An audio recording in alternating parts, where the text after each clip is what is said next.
नमस्कार, स्वागत है आप सभी का ग्रैंड एशियन न्यूज पर। तमाम खबरों के साथ मैं हूं शाहीन खान, लेकिन सबसे पहले एक नजर आज की हेडलाइंस पर। बिहार से दुर्ग पहुंचे भाजपा विधायक ने दुर्ग ग्रामीण विधायक ताम्र साहू पर साधा निशाना, लगाए गंभीर आरोप। दुर्ग नगर निगम की कार्यप्रणाली पर भाजपाइयों ने लगाए प्रश्न चिन्ह, निगम परिसर में आक्रोश जता लगाए नारे। दुर्ग के प्रभारी मंत्री मोहम्मद अकबर रहे एक दिवसीय प्रवास पर, की पदाधिकारियों से चर्चा। आगामी 2 सितंबर को कांग्रेस के राष्ट्रीय उपाध्यक्ष राहुल गांधी के आगमन को लेकर दी जानकारी। और सीएम भूपेश बघेल पहुंचे संकल्प शिविर के तहत बिलासपुर के बेलतरा मजदूरी कोटा। साथ ही केंद्र सरकार पर निशाना साधते हुए कहा कि भाजपा के पास विधायक के लिए अच्छे प्रत्याशी नहीं। अब खबरें विस्तार से। मुख्यमंत्री भूपेश बघेल बिलासपुर जिले के 3 विधानसभा क्षेत्रों में आयोजित संकल्प शिविर में शामिल हुए। सीएम भूपेश बघेल कोटा, बेलतरा और मस्तूरी विधानसभा क्षेत्र में संकल्प शिविर को संबोधित किया। बिलासपुर रवाना होने से पहले सीएम भूपेश बघेल ने अलग अलग राज्यों के बीजेपी विधायकों के दौरे पर कहा कि इसका मतलब बीजेपी के पास अच्छे प्रत्याशी नहीं हैं। सीएम ने भाजपा से सवाल करते हुए ये भी कहा कि SECL कोयला उत्खनन करने वाली कंपनी है, दूसरा NMDC लौह अयस्क उत्पादन करने वाली सबसे बड़ी संस्था है। भारत सरकार ने दोनों को अडानी को दिया है। अडानी को जो आयरन और कोल खदान दिया गया है उसे निरस्त किया जाना चाहिए कि नहीं। आज सब विभाग में भर्ती चला थे, 41,000 पद भरे जाते। ओकरे साथ साथ बेरोजगारी भत्ता भी दे थे, 2,500 रुपया महीना। राजीव युवा मितान क्लब भी हमन बनाया। ओकर साथ साथ महिला गौपालक मन के 2 रुपया किलो में गोबर और 4 रुपया लीटर में गौमूत्र खरीदे काम करा था। जबका लघु उपज हेतु खरीदा था। साथ ही कोदो, कुटकी, रागी तेकरो समर्थन मूल्य घोषित करके खरीदी की व्यवस्था करें। तो हर प्रकार से चाहे लघु उपज संग्राहक से लेके धान बेचैया तक ओकर पैसा, ओकर जेब में पैसा जाना चाहिए। हर महीना पैसा जाना चाहिए, हर तिमाही में पैसा जाना चाहिए। 21 मई के पहली किस्त दे रहे हैं, 20 अगस्त के दूसरा किस्त दे हैं। ये वक्त आचार संहिता 1 नवंबर के पहली लग जा रही होकर पहली तो आचार संहिता पहली तो तीसरा किस्त आ जाएगी। रमन सिंह तो केवल ठगे काम करीस, कभी चाउर के नाम से ठगीस, कभी गरवा के नाम से ठगीस, कभी किसान ला बोनस के नाम से ठगीस, कभी 2100 रुपए के नाम से ठगीस। ठगे के अलावा कोई काम भारतीय जनता पार्टी है वो नेता मन नहीं करे। हमार सरकार है, कांग्रेस की सरकार है, तो हम आर्थिक रूप से सक्षम बनाए काम करे। दूसरा बात मैं कहना चाहता हूं कि आज भारतीय जनता पार्टी सरकार में यही बिलासपुर में नानचिक नसबंदी में 13 जन हमारे बेटी मन की मौत हो गए। नकली दवाई डाली तो आंखी फूट गए। पैसा कमाए कते खवस के हमारे बेटी मन के, नौजवान बेटी मन के गर्भाशय तक निकाल होकर से पैसा कमाए काम करे। कमीशन खोरी, चाहे वो साइकिल में हो, कॉपी पुस्तक में हो, चाहे वो मोबाइल में हो, टिफिन में हो, सब में कमीशन खोरी। ये जेट्रोफा रतन जोत रमन सिंह नारा दे रहा है, डीजल नहीं अब खाड़ी से, डीजल मिलेगा बाड़ी से। अब डीजल नहीं है बाड़ी में तो वापस जाएगा खाड़ी में। 1 लीटर डीजल पैदा नहीं, सैकड़ों करोड़ रुपया बर्बाद करके लूट ली। ईडी IT वाले मन जांच कावर नहीं करत। गरीब आदमी, किसान, मजदूर, किसान मन अपन जमीन बेच दी, नौकरी पैसे वाला मन अपन रिटायरमेंट के पैसा ले झोंक दी, सब चीट फंड कंपनी में डाल दी। हजारों करोड़ रुपया लूट के भाग गए। यही रमन सिंह, धर्मलाल कौशिक, नारायण चंदेल, ये मन सब ला रोजगार सर्टिफिकेट दे रही, सब लूट के भाग गए। एक जांच ला ईडी वाला मन नहीं करा थे। रमन सिंह और भारतीय जनता पार्टी के नेता मतलब पैसा कतका हवा सरी से, अरे चाउर में घोटाला करे, राशन कार्ड में घोटाला करे, अरे टॉयलेट में तक शौचालय पैसा तक खा गए। 1500 करोड़ रुपया घोटाला टॉयलेट के। और ये मैं नहीं कहा था, ये केंद्र की सरकार NHFS कि रिपोर्ट है, भारत सरकार की रिपोर्ट है कि 13 लाख शौचालय बने नहीं छत्तीसगढ़ में, ODF घोषित कर दे। ये रमन सिंह की सरकार रही से। रमन सिंह की संपत्ति 10 साल में कोई काम नहीं करे, बाप बेटा दोनों जन 18 गुना कर संपत्ति बाढ़ गए। कब जांच करी ED-IT? तो हमारे मन के पाछू में किंजरत नहीं बेते हैं, गली गली में कुकुर बिलाई मन किंजरत जब का गली में, ये IT ED वाला मन किंजरत है। ये हमारा डरवाए काम करा थे। एक तरफ लुटेरा मन के पार्टी जन छत्तीसगढ़ लुटे, छत्तीसगढ़ के धान, छत्तीसगढ़ के खदान, छत्तीसगढ़ के वन संपदा लुटे काम करे थे। दूसरी तरफ कांग्रेस की सरकार है 5 साल। छत्तीसगढ़ प्रदेश को रक्षाबंधन से पहले केंद्र एक बड़ी सौगात दी है। मंगलवार को भाजपा प्रदेश अध्यक्ष अरुण साव ने कोरबा रायपुर एक और नए ट्रेन का लोकार्पण किया।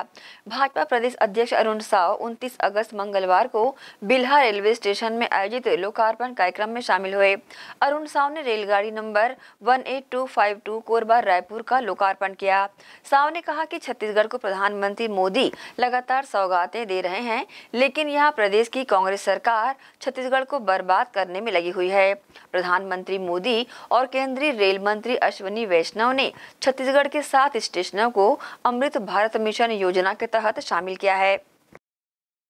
रायपुर कोरबा हसदेव एक्सप्रेस का स्टॉपेज बिल्हा क्षेत्र के वासियों को मिला है। मैं आप सभी को इसके लिए बहुत बधाई और शुभकामनाएं देता हूं। बिल्हा स्टेशन का विकास हो, इस क्षेत्र वासियों को रेलवे की अच्छी सुविधा मिले, इसके लिए आप सब लोगों ने देखा है, जहां जहां पर भी अवसर मिलता है सदन में भी ये बात पूरी दमदारी और मजबूती से मैं लगातार उठाते रहा हूं।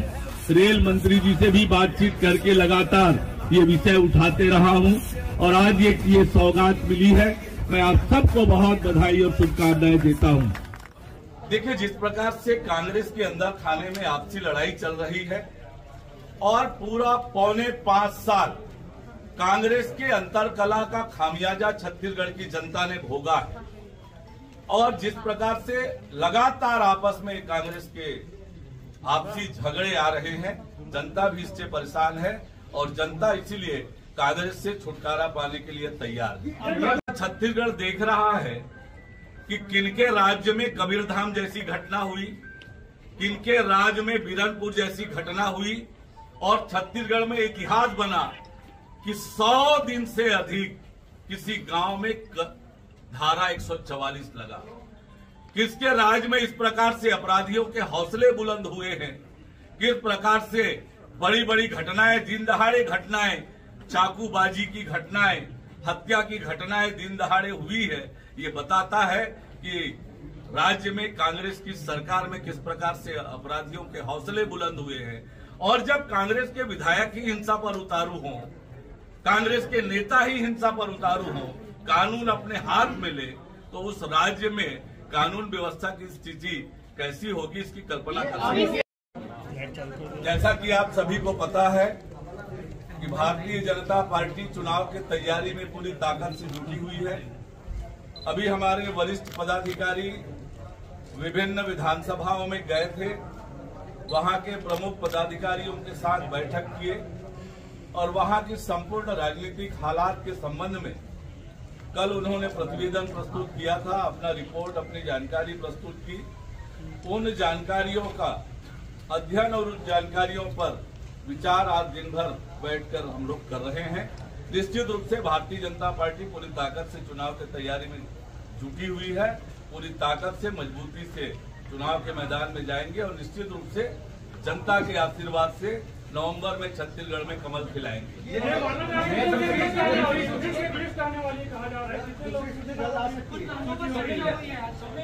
देखिए, संपूर्ण अध्ययन करके जो हमारे पदाधिकारी गए थे उन्होंने अपना प्रतिवेदन दिया है, उन प्रतिवेदन पर विचार कर रहे हैं और निश्चित रूप से जिस प्रकार से भारतीय जनता पार्टी ने 21 प्रत्याशियों की घोषणा की है, आगे भी हम जल्दी प्रत्याशियों की घोषणा करेंगे। ये हम बार बार इस बात को कहते हैं कि ईडी ने पुख्ता तथ्यों के आधार पर कार्यवाही की है, जिनकी गिरफ्तारियां की है उनकी न्यायालय से अब तक जमानत नहीं हुई है और ईडी ने जिन विषयों को लेकर एफआईआर दर्ज किया है, ये छत्तीसगढ़ की आम जनता को पता था कि कोयले में 25 रुपए की दलाली हो रही है। शराब के 2 काउंटर हैं, एक काउंटर का पैसा कांग्रेस के खजाने में जाता है, और जब खुलेआम सरकार के संरक्षण में इस प्रकार से घोटाले और भ्रष्टाचार होंगे तो ईडी तो अपनी कार्यवाही करेगी। दुर्ग राजीव भवन पहुंचे प्रभारी मंत्री मोहम्मद अकबर ने आगामी दिनों में कांग्रेस के राष्ट्रीय उपाध्यक्ष राहुल गांधी के रायपुर दौरे पर आने की जानकारी दी। दुर्ग के राजीव भवन में मंगलवार को अपने एक दिनी दौरे पर पहुंचे प्रभारी मंत्री मोहम्मद अकबर ने राजीव भवन में पहुंचकर बैठक में पदाधिकारियों और कार्यकर्ताओं से चर्चा की। चर्चा के दौरान आगामी 2 सितंबर को छत्तीसगढ़ दौरे पर पहुंच रहे कांग्रेस के राष्ट्रीय उपाध्यक्ष राहुल गांधी की सभा का आयोजन रायपुर के नया रायपुर में किए जाने को लेकर जानकारी दी।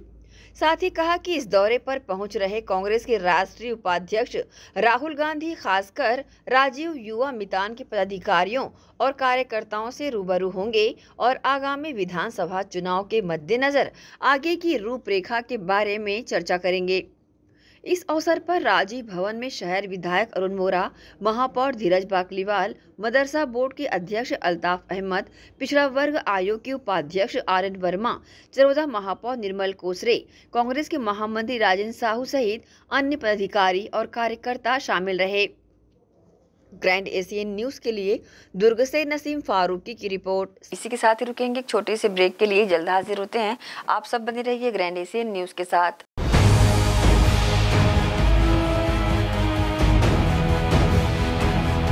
आयुर्वेद एक्यूप्रेशर थेरेपी सेंटर, चर्म रोग, दांत खाज, खुजली, चेहरा पर किसी प्रकार की झाइयाँ, दाग धब्बे, फोड़ी फुंसी, प्रेगनेंसी, स्ट्रेच मार्क आदि का गारंटेड इलाज। जी हाँ, आयुर्वेदिक एक्यूप्रेशर थेरेपी सेंटर।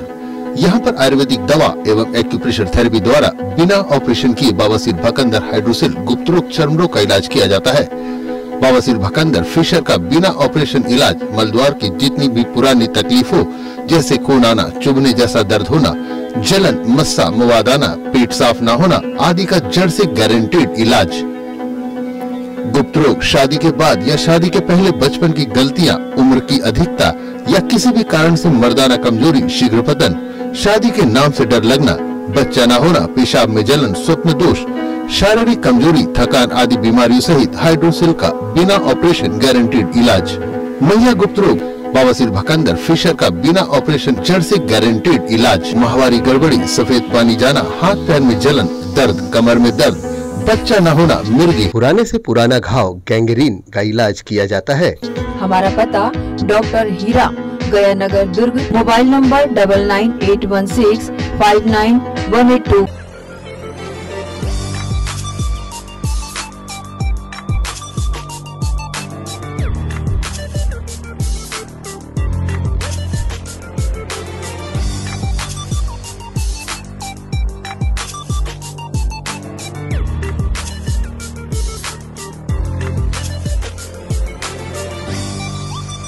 मेरे देश की धरती सोना उगले उगले हीरे मोती। जी हाँ, धान का कटोरा कहे जाने वाले छत्तीसगढ़ में खेतों में काम आने वाले हार्वेस्टर उच्च क्वालिटी व गुणवत्ता के दुर्ग कमला मोटर्स में उपलब्ध।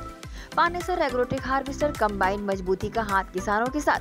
पानेसर एग्रोटेक हार्वेस्टर कंबाइन, मजबूती का हाथ किसानों के साथ। Panesar 5C9500 deluxe model. Panesar agrotech harvester combine machine कृषकों की सुविधा का ख्याल रखते हुए अब हार्वेस्टर मशीन कमला मोटर्स में उपलब्ध है। साथ ही साथ सभी तरह के हार्वेस्टर। हमारा पता Kamla motors, GE road, Ganjpara, Durg. तो देर किस बात की है।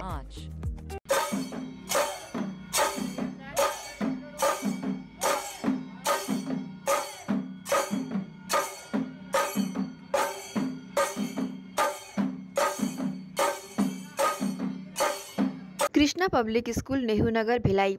कृष्णा पब्लिक स्कूल सेशन 2023 व 24 एडमिशन ओपन। आपके बच्चों के बेहतर भविष्य के लिए कृष्णा पब्लिक स्कूल। आवश्यक सुविधाएं: playground, library, computer lab, well furnished classroom, transport facility के साथ बाहर से आए स्टूडेंट्स के लिए सर्व सुविधा युक्त हॉस्टल सुविधा। तो बता दें, कृष्णा पब्लिक स्कूल अनुभवी शिक्षकों के द्वारा विद्यार्थियों को अध्ययन कराया जाता है। Krishna public school admission open. हमारा पता Krishna public school Bhilai. Contact number 0788403090 078822922714। Mobile number 7389740903 7389840904। BM Shah super multi speciality hospital 24 घंटे आपातकालीन सुविधाएं, जिसमें मॉडुलर ऑपरेशन थिएटर से सुसज्जित छत्तीसगढ़ के प्रतिष्ठित न्यूरो फिजिशियन न्यूरो सर्जन की सुविधाओं के साथ सड़क दुर्घटना में घायल मरीजों के लिए विशेष ट्रॉमा आईसीयू की सुविधा उपलब्ध है। हॉस्पिटल में हृदय रोग विशेषज्ञों की टीम के साथ एडवांस कैथ लैब की सुविधाएं, साथ ही जिसमें एंजियोग्राफी, एंजियोप्लास्टी, पेसमेकर की सुविधा उपलब्ध है। हॉस्पिटल में medical ICU, surgical ICU, NICU, burn unit के साथ डायलिसिस की सुविधा 24 घंटे उपलब्ध है। हॉस्पिटल के सभी वार्ड एयर कंडीशनर होने के बावजूद सबसे किफायती दरों में उपलब्ध। General ward, private room, deluxe room, super deluxe room की सुविधाएं उपलब्ध है। हॉस्पिटल में गायनिक डॉक्टर्स की एक्सपर्ट टीम नॉर्मल डिलीवरी एवं सिजेरियन के लिए सुविधा 24 घंटे उपलब्ध है। साथ ही साथ महिला एवं बच्चों के लिए अलग अलग वार्ड की सुविधा उपलब्ध है। हॉस्पिटल में सभी प्रकार की जांच जैसे MRI, CT scan, sonography, 2D echo, ECG, EEG, endoscopy, x ray, खून एवं पेशाब की जांच की सुविधा बेहद किफायती दरों में उपलब्ध है। हमारा पता बीएम शाह हॉस्पिटल एवं medical research centre, Shastri Nagar, Supela, Bhilai. Phone number 7773077711 7773077722।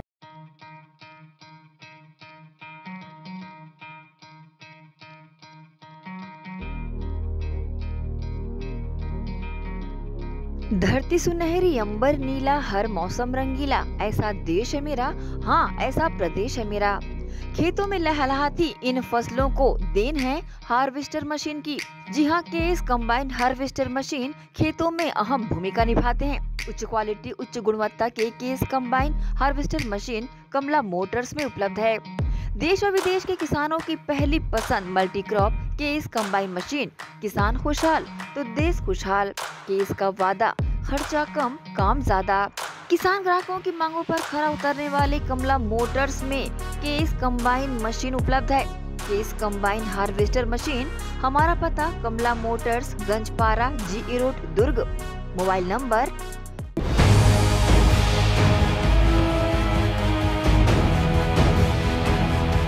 Break के बाद आपका स्वागत है।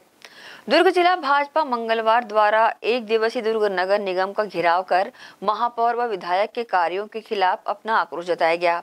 वहीं इस बार भी भाजपाइयों द्वारा निगम के सामने लगे बैरिकेड्स को लांघ नहीं पाए। दुर्ग जिला भाजपा अध्यक्ष जितेंद्र वर्मा के नेतृत्व में मंगलवार को नगर निगम घेराव कर जंगी प्रदर्शन किया गया। इसमें बड़ी संख्या में शामिल भाजपाइयों ने जमकर आक्रोश जताया। बता दें कि लगातार भाजपा द्वारा दुर्ग नगर निगम की कार्य प्रणाली पर प्रश्न चिन्ह लगाते हुए और साथ ही दुर्ग विधायक और महापौर के खिलाफ आक्रोश जताते हुए जमकर नारेबाजी की जा रही है। साथ ही बड़ी संख्या में दुर्ग नगर निगम कार्यालय के बाहर सड़क जाम कर विरोध जताया। वहीं पुलिस विभाग द्वारा लगाए गए बैरिकेड्स को पार करने में भाजपाई इस बार भी नाकाम रहे।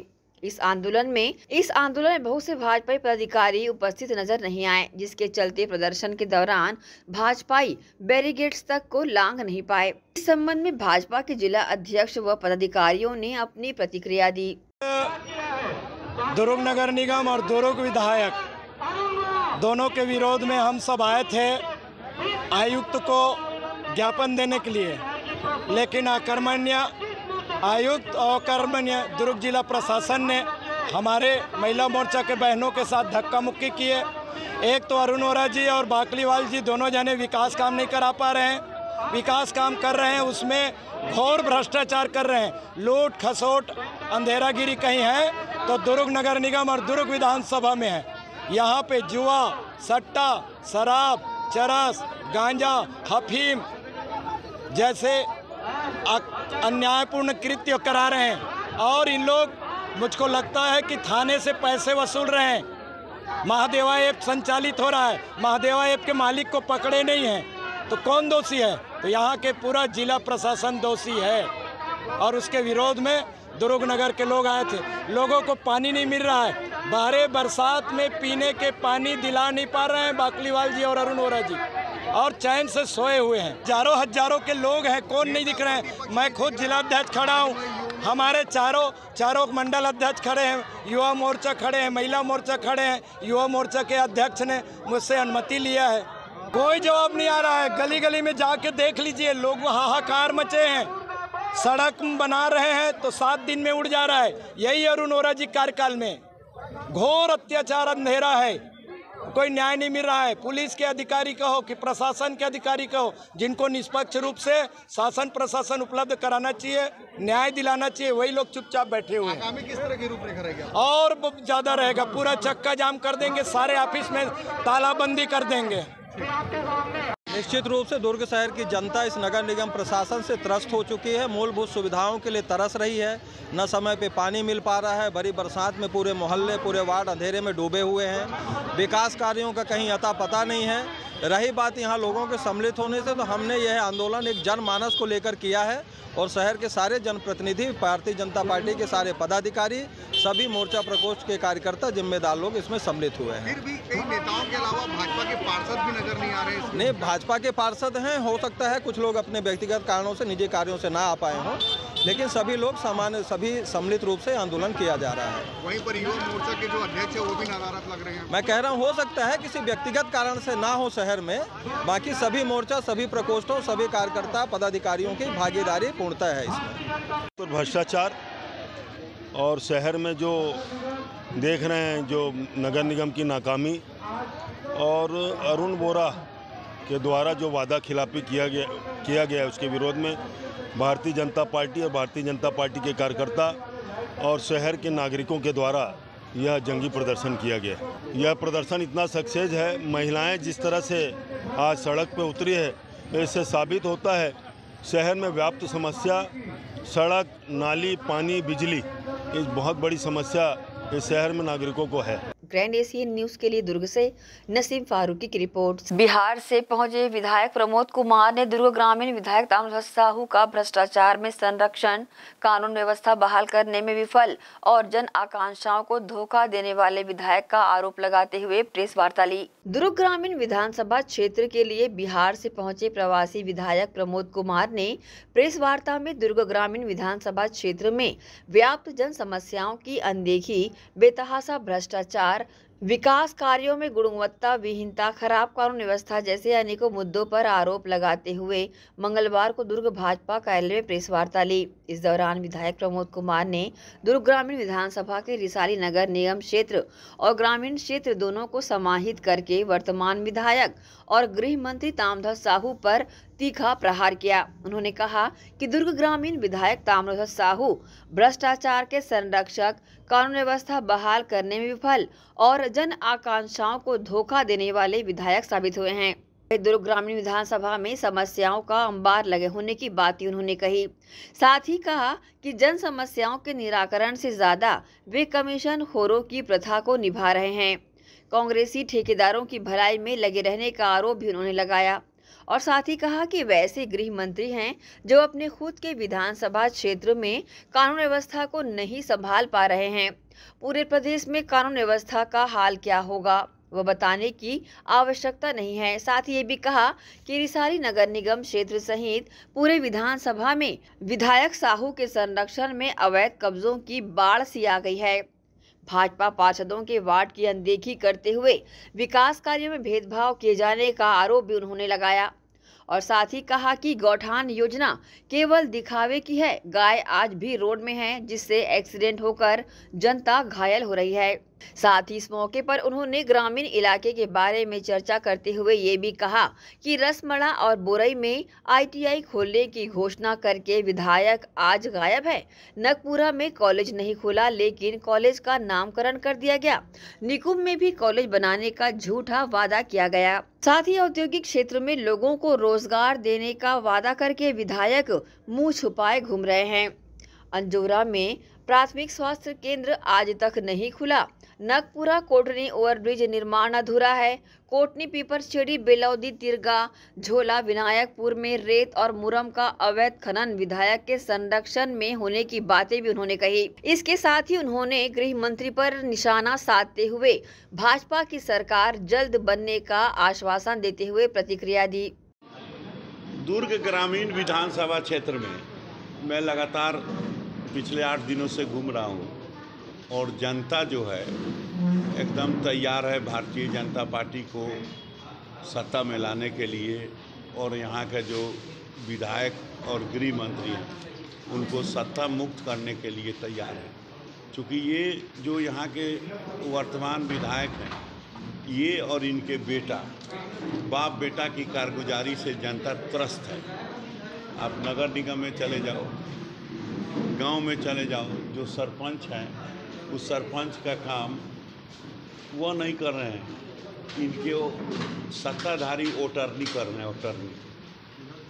और जिस शासन का 5-5 अधिकारी जेल में हो,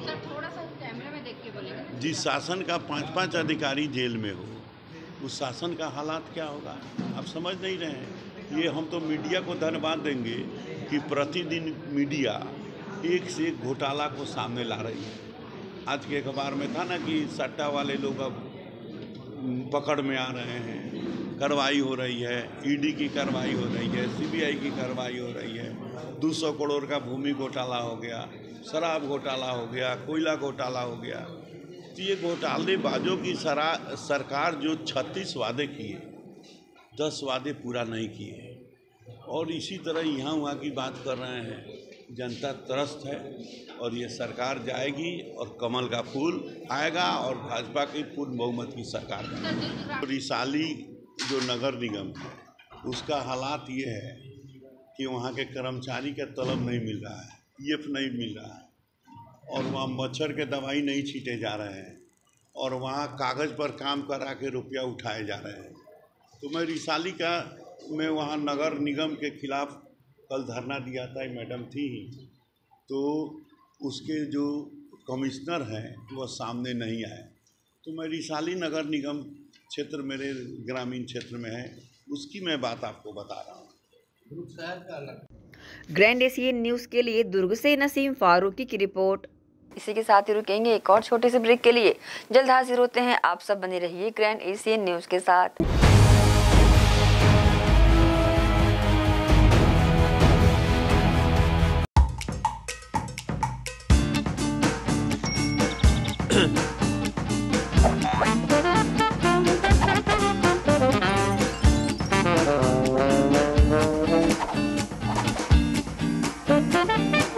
टेंशन ना लो, शिवा लो।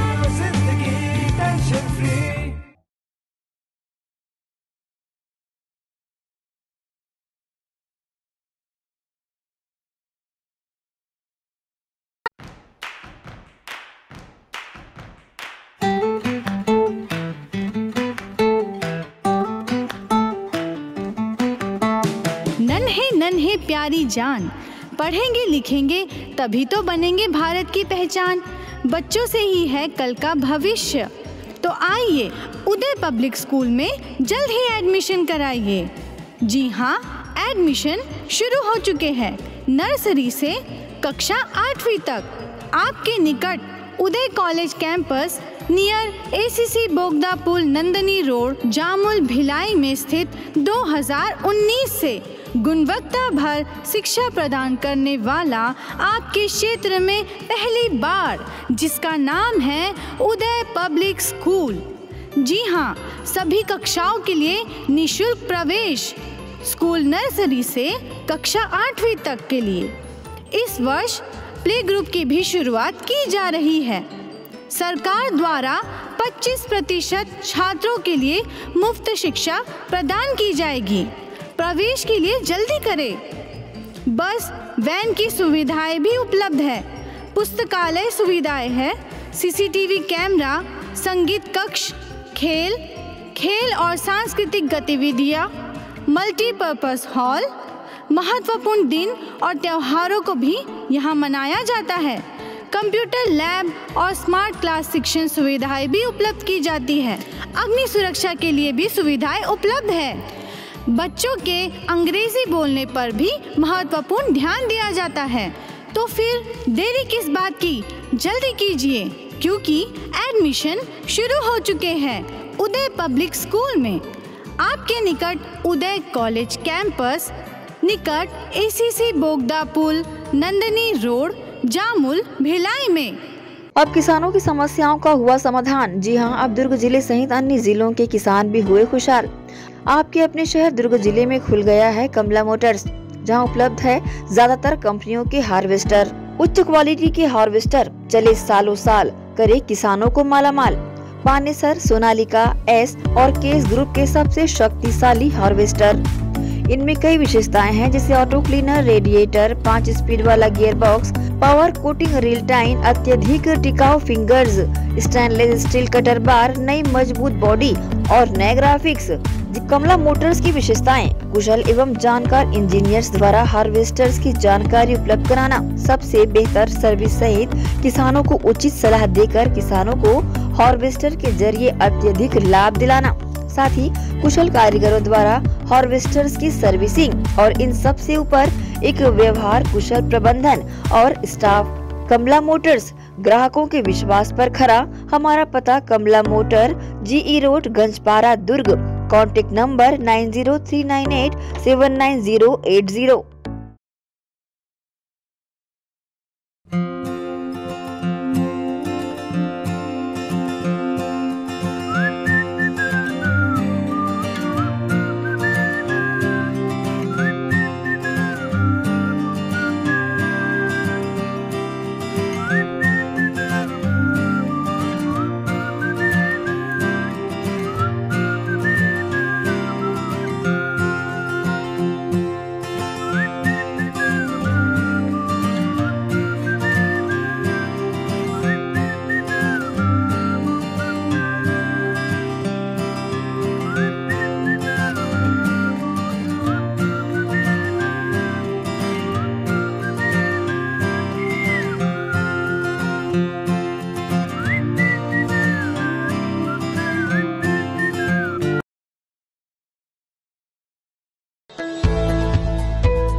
ब्रेक के बाद एक बार फिर से आप सभी का स्वागत है।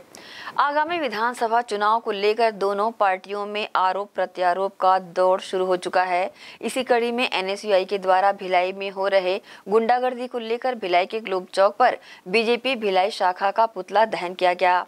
एनएसयूआई प्रदेश महासचिव आकाश का कहना है कि भिलाई में लगातार भाजपा के द्वारा गुंडागर्दी की जा रही है। कुछ दिनों पहले भाजपाइयों ने नेहरू नगर में प्रदर्शन कर रहे थे, उस समय पुलिस अधिकारी आशीष बंचोर का अंगूठा तोड़ दिया गया है। वहीं जामुल थाने में थानेदार के ऊपर केरोसिन का छिड़काव कर दिया गया।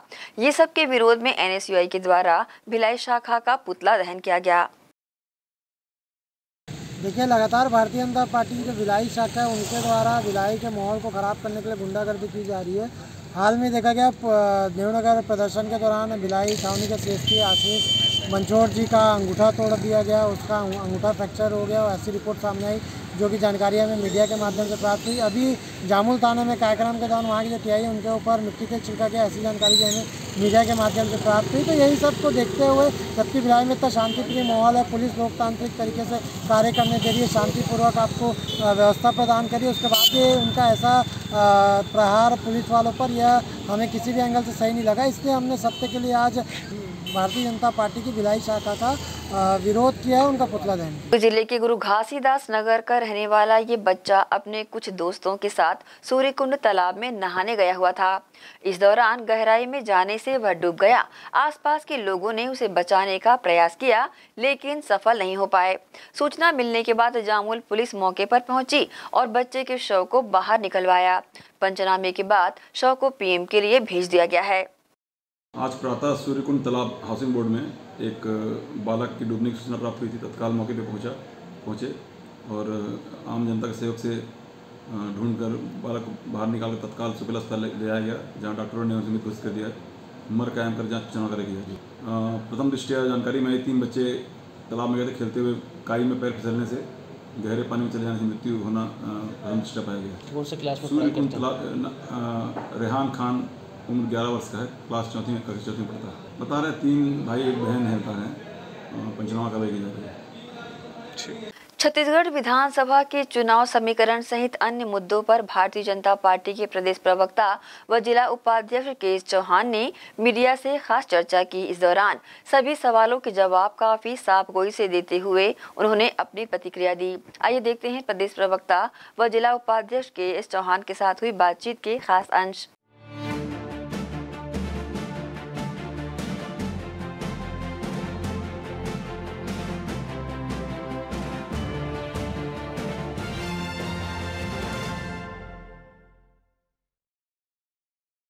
नमस्कार दर्शकों, ग्रैंड एशियन न्यूज की खास पेशकश एक मुलाकात में एक बार फिर आप सभी का स्वागत है। जी हाँ, एक मुलाकात कार्यक्रम के तहत आज हमारे साथ स्टूडियो में केएस चौहान सर मौजूद हैं। भारतीय जनता पार्टी जिला उपाध्यक्ष, साथ ही छत्तीसगढ़ प्रदेश प्रवक्ता हैं वो। और हमारे साथ जब हमको लगता है कि उनसे चर्चा करना है, हम उनको आमंत्रित करते हैं और वो हमको अपना टाइम देते हुए यहाँ आते हैं और हमसे चर्चा करते हैं। तो आज हमने खास उन्हें एक चर्चा के लिए बुलाया है और हमारे साथ वो स्टूडियो में मौजूद हैं। तो सबसे पहले हम उनका स्वागत करेंगे। तो सर, सबसे पहले आपका स्वागत है हमारे स्टूडियो में। अब मैं कर रही हूँ सवालों की बौछार। तो मेरा पहला सवाल है कि छत्तीसगढ़ की जो अभी कांग्रेस पार्टी है, लोकलवाद को बढ़ावा देते हुए और लोकलवाद से जोड़ते हुए अपने आप को संपूर्ण छत्तीसगढ़िया बताती है, क्या कहना चाहिए? शाहीन जी, छत्तीसगढ़िया है कौन? सबसे पहले सवाल तो यही है कि आप किसको छत्तीसगढ़िया बोलते हैं? लोकलवाद जो है अपने स्थानीय लोग, स्थानीय पार्टी। जी नहीं, छत्तीसगढ़िया आप बोलते किसको हैं? छत्तीसगढ़िया जो है, क्या वो उसका आधार ये है कि उसके पास आधार कार्ड है, लाइसेंस है, यहाँ का पैन कार्ड है, वोटर लिस्ट है, क्या उसको छत्तीसगढ़िया बोल रहे हैं आप? ये संविधान के हिसाब से हो गया। या वो भी छत्तीसगढ़िया है जिसके पास ये सब चीज़ें नहीं है, लेकिन वो छत्तीसगढ़ के बारे में सोच रहा है, छत्तीसगढ़ के उत्थान के बारे में सोच रहा है, छत्तीसगढ़ की प्रगति के बारे में सोच रहा है, छत्तीसगढ़ के हक के बारे में सोच रहा है, छत्तीसगढ़ के प्रति जवाबदारी उठाता है, वो छत्तीसगढ़िया है। और रही बात मूल छत्तीसगढ़िया की, तो यहाँ के मूल छत्तीसगढ़िया के जो रहवासी हैं वो तो आदिवासी हैं। दूसरी बात ये है कि आदिवासी कहाँ के मूल निवासी नहीं है। अमेरिका के भी मूल निवासी आदिवासी थे, लेकिन जो पिछली 7 बार में जो उनके प्रेसिडेंट बने हैं उसमें तो मतलब उनके आदिवासी मूल के तो बने नहीं है। क्या है? क्या वो अमेरिकन नहीं है? क्या भारतीय नहीं है जो? और क्या मतलब जो छत्तीसगढ़ के बारे में सोचते हैं और छत्तीसगढ़ी के बारे में, उत्थान के बारे में सोचते हैं, क्या वो छत्तीसगढ़िया नहीं है? क्या वो लोग छत्तीसगढ़िया हैं जो बाहर से राज्यसभा सांसद ले आते हैं? 3 राज्यसभा सांसद आपने बाहर से मंगा लिए। क्या ये छत्तीसगढ़िया होने की निशानी है? क्या वो छत्तीसगढ़िया थे? क्या वो लोग भी छत्तीसगढ़िया हैं जो आपके क्या बोलते हैं मंत्री पद में? क्या वो छत्तीसगढ़िया नहीं है? टीएस सिंहदेव छत्तीसगढ़िया नहीं है? जयसिंह अग्रवाल छत्तीसगढ़िया नहीं है? क्या मोहम्मद अकबर छत्तीसगढ़िया नहीं है? क्या वो 3 राज्यसभा सांसद छत्तीसगढ़िया नहीं है? मैं वही पूछना चाहता हूँ, क्या वो छत्तीसगढ़िया है जो 2,000 करोड़ का घोटाला करता है, 500 करोड़ का घोटाला करता है? एक छत्तीसगढ़ी क्रांति सेना भी है, लोग उसको क्यों नहीं वोट देते? छत्तीसगढ़ के या कोई भी दूसरे समाज के जो लोग हैं, आज जो जनता है वो बहुत समझदार है। आज उत्तर प्रदेश में आप 24% दलित लोग हैं, उनकी पार्टी जो है वो बसपा है, उनको 2% वोट भी नहीं मिलता है।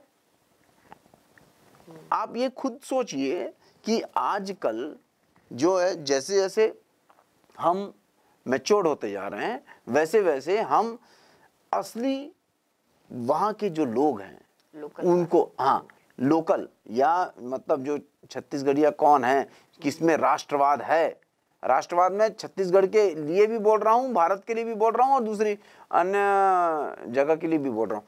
तो राष्ट्रवाद जिसके मन में है उसको लोग बहुत अच्छे से समझते हैं और छत्तीसगढ़िया वही है जो उसकी प्रगति में हिस्सेदार हो, वो असली छत्तीसगढ़िया है। बहुत अच्छा जवाब दिया आपने। छत्तीसगढ़ क्रांति सेना का आपने भी नाम लिया। 2 राष्ट्रीय पार्टियों के अलावा एक छत्तीसगढ़ क्रांति सेना भी है। देखा जाता है कि इसको ज्यादातर कोई तवज्जो भी नहीं दिया जाता है और इस ओर किसी का रुझान नहीं रहता है।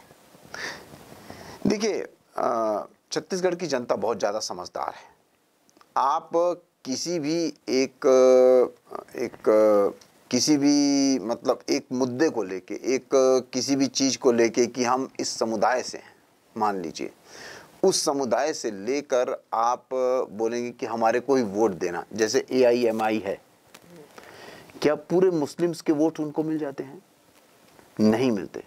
आज हर इंसान जानता है कि जातिगत मामला एक अलग है और जो विकासगत मामला जो होता है और हमारे लिए जो अच्छा होता है वो अलग है। आज यूपी में कई मुस्लिम्स जो लोग हैं, वोटर्स हैं, वो भारतीय जनता पार्टी को और आदित्य उनकी विचारधारा से सहमत हैं और उनको वोट देते हैं। क्यों? क्योंकि उनको सिक्योर लग रहा है, महिलाएं सिक्योर हो गई हैं, दंगे कम हो रहे हैं और क्राइम्स कम हो रहे हैं। तो वो इंसान चाहता है, विकास चाहता है, वो ये चाहता है कि हम जो उनको जवाबदारी दी गई है, जो सरकार को जवाबदारी दी गई है वो अच्छे से निभाए। वो जो राशन उन्होंने बांटा, जो मतलब उन्होंने कोरोना काल में उनकी मदद की, जो रोड बनाई, रोड क्या एक ही समुदाय के लिए बनाई? नहीं, उसमें हर समुदाय का इंसान उसको यूज कर रहा है। हॉस्पिटल जो बनाया तो क्या वो एक समुदाय के लिए बनाया? राशन जो बांटा क्या वो एक समुदाय के लिए बांटा? टीकाकरण जो हुआ क्या वो एक समुदाय के लिए हुआ? नहीं। आजकल जनता बहुत ज्यादा जागरूक है। अरे हम तो आजकल इंटरकास्ट मैरिज कर लेते हैं तो हम लोग को वोट देने में क्या दिक्कत है? वो आजकल इंटरकास्ट मैरिज क्यों करते हैं? क्योंकि हम ये समझते हैं कि हमारी लाइफ के लिए कौन अच्छा है, उचित है, सुटेबल और जीवन जीने के लिए परिपक्व, उसी के साथ हम संबंध जोड़ते हैं, उसी के साथ हम रिश्ता जोड़ते हैं। जी, राजनीति की बात करें, धर्म की राजनीति को लेकर काफी चर्चाओं का दौर पहले से भी रहा है। अभी भी पहले कांग्रेस द्वारा आरोप बीजेपी पर लगता था कि धर्म की राजनीति करती है। वर्तमान में देखा जा रहा है कि कांग्रेस ने पछाड़ दिया, इसको खुद धर्म की राजनीति कर रही है, ऐसा लोगों की चर्चाओं के बीच में है। हम तो चाहते हैं कि पछाड़े, लेकिन धर्म क्या होता है उनको पता चलना चाहिए। धर्म वो होता है जो हमें करना चाहिए। धर्म कौम के साथ आप नहीं जोड़ सकते हैं। कौम एक अलग शब्द है और धर्म एक अलग शब्द है। धर्म वही होता है जो हमें उस समय देश काल और परिस्थिति के हिसाब से जो उचित है वो करना हमारा धर्म है। जैसे मान लीजिए बंदूक लेके अगर कोई आपके यहाँ मतलब आत्मघाती हमला कर रहा है तो बंदूक लेके आपको उसके सामने खड़े होना और शूट करना उसको, ये आपका उस समय धर्म होता है। लेकिन धर्म हम एक विशेष समुदाय के साथ हम जोड़ देते हैं, एक कौम के साथ जोड़ देते हैं। एक कौम ने जो अपने एक कुछ उसूल बनाए हैं, मान लो जो उसूल बनाए हैं, तो उसका पालन करना उसका धर्म है, उस चीज का पालन करना। लेकिन हम बोलते हैं कि वो कौम ही धर्म है। कौम धर्म नहीं होता, धर्म कौम नहीं होता। तो और राजनीति जो होती है, राजनीति वो धर्म का हिस्सा है। और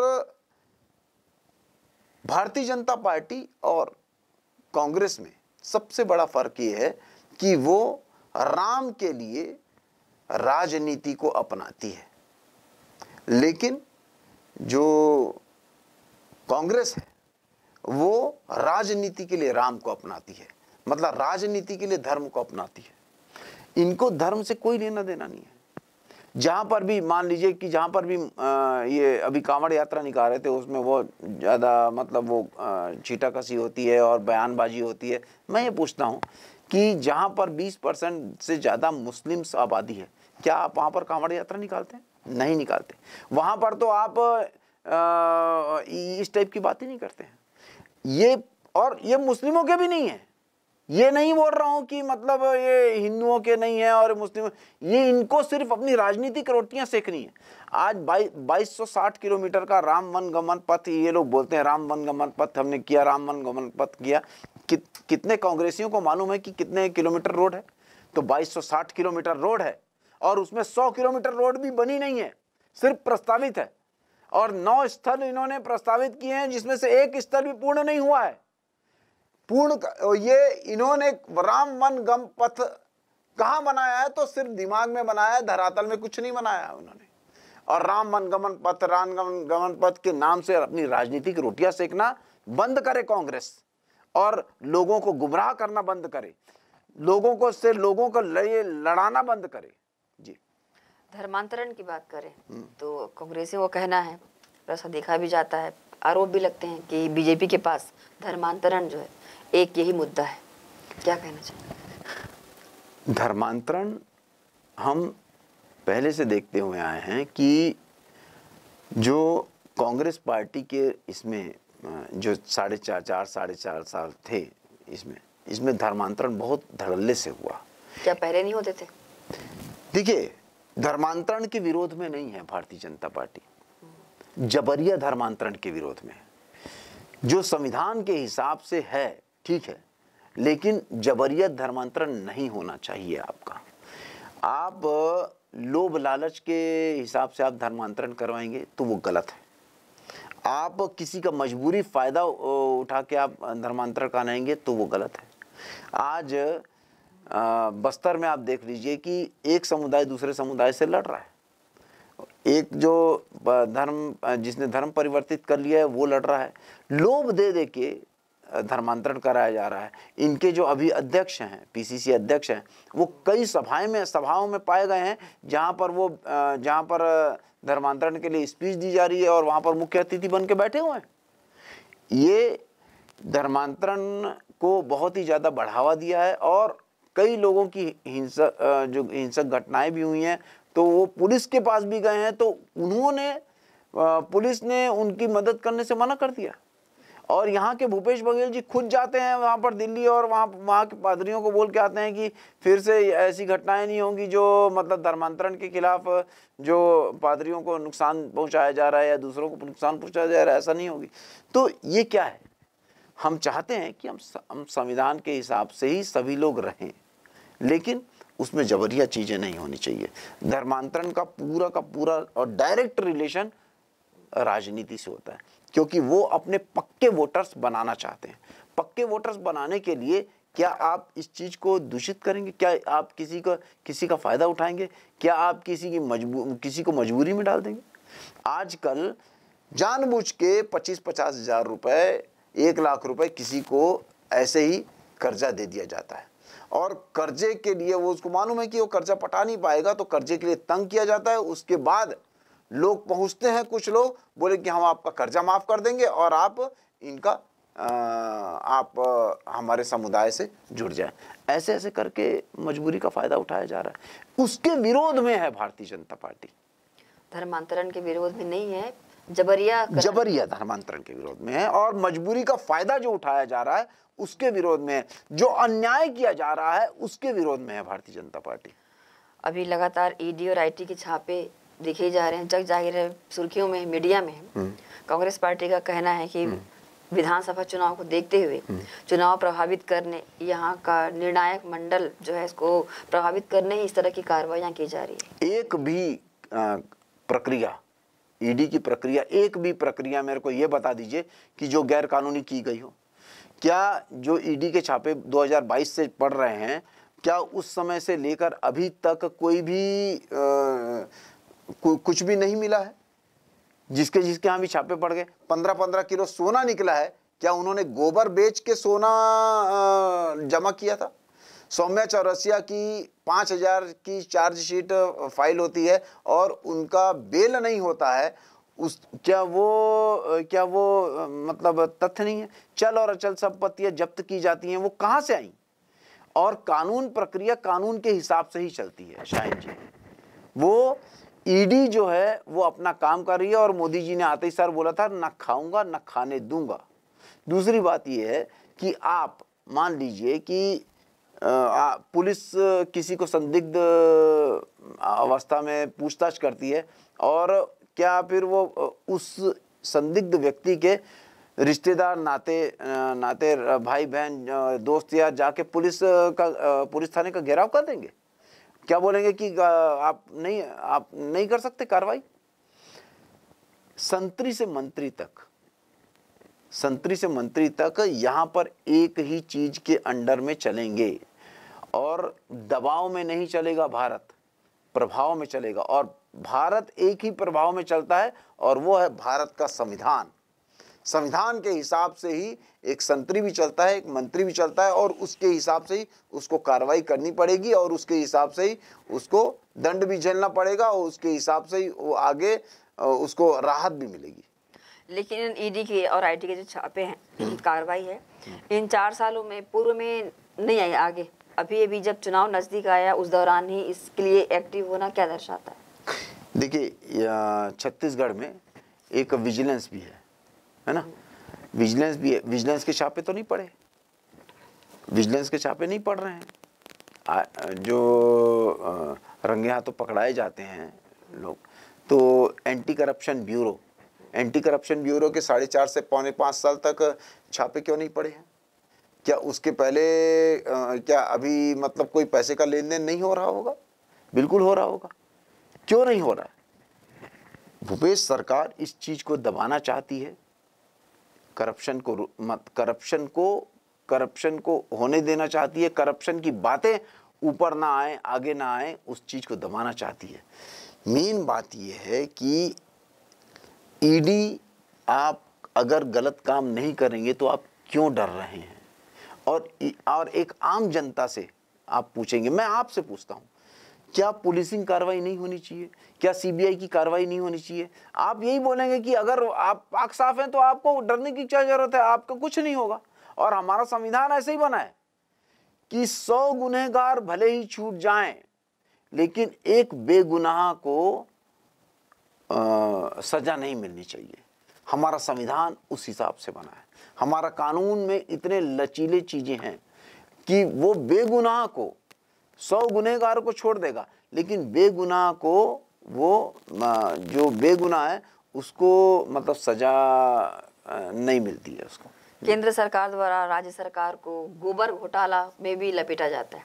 गोबर देखा जाए तो गौ माता का मल, उसका घोटाला, उसका आरोप लगाना कहाँ तक तथ्य है? भाई, जो आप जैसी करनी वैसी भरनी। आप गोबर के नाम से कितना घोटाला करेंगे? आज आप ये बताइए कि आप वर्मी कंपोस्ट खाद के नाम से, जो वर्मी कंपोस्ट खाद होता है उसको प्रोसीजर होता है, उसके बाद वो बनाया जाता है। आज कितने गौठानों में वर्मी कंपोस्ट खाद बन रही है। और जो जबरिया दिया जा रहा है, और ब्लैकमेलिंग करके दिया जा रहा है कि यूरिया तभी मिलेगा आपको जब आप वर्मी कंपोस्ट खाद लेके जाएंगे। और वर्मी कंपोस्ट खाद ना माप में पूरा आ रही है, किलो में भी कम है, और उसमें मतलब क्वालिटी और क्वांटिटी दोनों लो है। लोग लेके आते हैं बेचारे, उनके पास कोई ऑप्शन नहीं है। अगर वो लेके नहीं आएंगे तो यूरिया नहीं मिलेगा उनको, तो वो उनको खरीदना जरूरी है, उनको खरीदना उनकी मजबूरी है। कई ऐसी सरकारी संस्थाएं हैं शाहीन जी जहां पर लिया जाता है, जहां पर उनको बोला जाता है कि आपके फना ऑफिस में 2-2, 3-3 वर्मी कंपोस्ट खाद ले जाना जरूरी है। 2-2, 3-3 बोरी बेचारे लेके जाते हैं, वैसे ही फेंक देते हैं और वो काम भी नहीं आता है। आधी तो मिट्टी मिली हुई है उसमें। तो गोबर का घोटाला बहुत ज्यादा, ये चारे घोटाले से बड़ा घोटाला है गोबर का। चारा घोटाले से बड़ा गोबर घोटाला है जी। अगर कई ऐसी स्व सहायता समूह की महिलाएं हैं जो इन गौठानों में ही गोबर से ही सामग्रियां बनाकर उनको रोजगार मिला है, ये रोजगार भूपेश सरकार के द्वारा ही दिया गया है, ऐसा कहना है सरकार का। और लेकिन केंद्र से जो गौठान को लेकर के भी जो आरोप लगते हैं, गौठानों में गायों की जो दुर्दशा है और गोबर का अभी आपने उल्लेख किया, तो ये कहाँ तक तथ्य मानते हैं? क्योंकि जो आवारा मवेशी थे उनका एक ठिकाना ठौर 3,948 गौठानों में भारतीय जनता पार्टी के कार्यकर्ताओं ने जाके दबिश दी, जाके वहां पर उसकी यथार्थ स्थिति को जानने की कोशिश की। 10,800 आप बोलते हैं कि पूरे प्रदेश में गौठान है लगभग, और उसमें 8,600 या ऐसी 500 ही बनी हुई है, लगभग इतनी ही बनी हुई है, तैयार हुई है। माप आप करते हैं कि 3 से 4 एकड़ में गौठान होगा, वहाँ पर वर्मी कंपोस्ट खाद का एक जगह होगी, वहाँ पर एक चबूतरा होगा, वहाँ पर शेड होगा, वहाँ पर एक छोटी सी खोली होगी, वहाँ पर बाउंड्री वॉल होगी और एक गेट होगा। तो आप यकीन मानिए कि कई शाहीन जी ऐसी जगह थी जहाँ पर सिर्फ गेट था, वहाँ पर ग्राम का नाम लिखा हुआ था और बाउंड्री वॉल नहीं थी। तो आप वहाँ की स्थिति देखिए, वहाँ पर गायें मतलब थी ही नहीं। आप जब वहाँ पर गायें ही नहीं है, वहाँ पर चारा ही नहीं है, वहाँ पर पानी ही नहीं है, तो वहाँ पर कैसे मतलब गायें भी आएंगी और कैसे स्व सहायता समूह के महिलाओं को वहाँ पर रोजगार मिलेगा? हम तो चाहते हैं रोजगार मिले, क्यों नहीं मिलेगा, लेकिन स्व सहायता समूह के महिलाओं से ही इन्होंने गद्दारी कर दी। उनको बोला कि हम आपका कर्जा माफ कर देंगे और ये घोषणा पत्र में डाला और अभी तक कर्जा माफ नहीं हुआ उनका। ये उनके साथ भी धोखा कर रहे हैं और जनता के साथ भी धोखा कर रहे हैं। 10-10 हजार रुपए हर गोठान के लिए किसका जा रहा है? किसका जा रहा है? वो छत्तीसगढ़ की जनता का जा रहा है। 10-10 हजार रुपए वहां के लोकल जो कार्यकर्ता हैं उनको दिया जा रहा है, उनके वो अपना भरण पोषण कर रहे हैं और गाय के और गौठान की तरफ कोई देख नहीं रहा है। राज्य सरकार की योजनाओं का रंग या उनका क्रियान्वयन का वो देखें तो लोगों पर काफी चढ़ा हुआ है। लोकलवाद की नजर से देखें तो छत्तीसगढ़ की छत्तीसगढ़िया सरकार भूपेश सरकार की सराहना भी करती है और कहीं ना कहीं राग भी लापती है। भारतीय जनता पार्टी आने वाले विधानसभा चुनाव में भूपेश काका का रंग जो लोगों पर चढ़ा हुआ है कितना उतारेगी? हर चीज में विफलता पाई उन्होंने, अपराध रोकने में विफलता पाई। 8 लाख घरों को पीएम आवास योजना का जो घर देना था वो आपने राज्यांश नहीं भरा, उसके लिए विफलता है आपकी। आपकी विफलता ये है कि आप अभी तक भर्तियां चालू नहीं कर पाए हैं। आपकी विफलता ये है कि आप अनियमितीकरण को नियमितीकरण नहीं कर पाए हैं और आपका भ्रष्टाचार 2000 करोड़ का शराब घोटाला, 500 करोड़ का कोयला घोटाला, आपका पीएससी घोटाला, आपका लैंड में इतना घोटाला हो रहा है और अन्य कई चीज़ों में घोटाले। क्या वो जनता माफ़ कर देगी? क्या आपने जो वादे किए थे, आपने शराबबंदी का वादा किया, आपने अनियमितीकरण का वादा किया, आपने 1500 वृद्धा पेंशन का वादा किया, आपने विधवा पेंशन का वादा किया, आपने 200 फूड पार्क का वादा किया, आपने 10 लाख युवाओं को बेरोजगारी भत्ते का वादा किया, आपने 1,16,000 लोगों को बेरोजगारी भत्ता दे रहे हैं, उसमें आपने बिजली बिल हाफ करने का वादा किया, 400 यूनिट में रोक दिया आपने एक रूम बनवाने का वादा किया हर श्रमिकों के लिए, वो तो दिया नहीं, उल्टा 8 लाख लोगों के ऊपर से छत छीन ली। तो ऐसे पूरे वादे जो हैं, आपने बहुत सारे वादे किए और वो पूरे नहीं हो पाए। आपके टीएस सिंहदेव जो उप मुख्यमंत्री हैं वो खुद बोलते हैं कि हमने 12 वादों को अभी छुआ भी नहीं है, वो खुद बोलते हैं। और आपके विफलताएं, आपकी भ्रष्टाचार और आपकी वादा खिलाफी, ये सभी चीजें लोगों के सामने हैं और आम जनता साहिन जी बहुत परेशान है, बहुत ही ज्यादा परेशान है।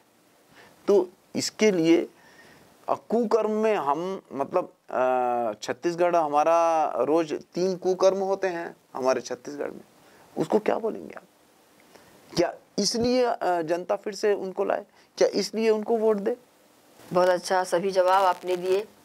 गोबर घोटाला से लेके राज्य सरकार की नाकामियों को भी हमारे सामने गिनाया।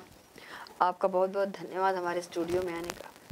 तो दर्शकों, ये थे केएस चौहान। जी हाँ, जिला दुर्ग भाजपा उपाध्यक्ष और प्रदेश प्रवक्ता केएस चौहान सभी सवालों के जवाब हमारे काफ़ी बेबाकी से दिए। कई सारी जानकारी उन्होंने दी, किस तरह की राजनीति में अभी जो सरगर्मियां चल रही है, चाहे दोनों राष्ट्रीय पार्टियां हो या फिर तीसरी पार्टी को लेकर के भी हमसे चर्चा की और बताया कि किन शर्तों पर, किन अपने मापदंडों पर जो प्रदेश की जनता है फिर से एक बार किस सरकार को चुनेगी, इन्होंने बताया। तो लगातार हमारे साथ बने रहिए और इस तरह देखते रहिए ग्रैंड एशियन न्यूज़। नमस्कार।